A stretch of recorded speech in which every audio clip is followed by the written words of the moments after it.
समाचार हो, देश के चौकीदार। की आवाज़ में आप सभी दोस्तों का स्वागत है। आइए नेहा सिंह राठौर का गाना आप भी सुनना चाहते हैं तो हमारे चैनल को लाइक और सब्सक्राइब जरूर कर दीजिएगा। नेहा सिंह राठौर अभी मोदी जी जो अमेरिका दौरा गए हैं उसके माध्यम से नेहा सिंह राठौर का बहुत अच्छा गाना आया है। तो आइए आप सभी दोस्तों को गाना सुनवाते हैं और फिर मिलते हैं। जी जारेला शहर बाजार हो, देश के चौकीदार जी।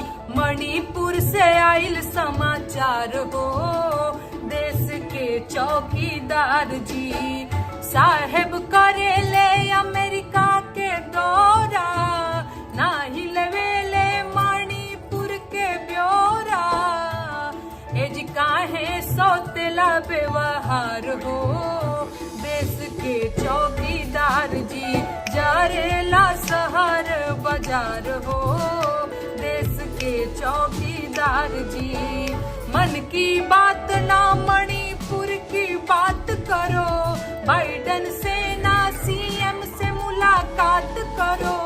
आओ ऐसे चलई सरकार हो, देश के चौकीदार जी। जारेला शहर बाजार हो, देश के चौकीदार जी। मणिपुर से आइल समाचार हो, देश के चौकीदार जी। देश विदेश में घूमे में आगे, आपन देश के समस्या से भागे। ऐसन साहेब के नहीं दरकार हो, देश के चौकीदार जी। मणिपुर से आइल समाचार हो, देश के चौकीदार जी। जारेला शहर बाजार हो, देश के चौकीदार जी। ए सखी मीडिया साहेब के गुण गावे।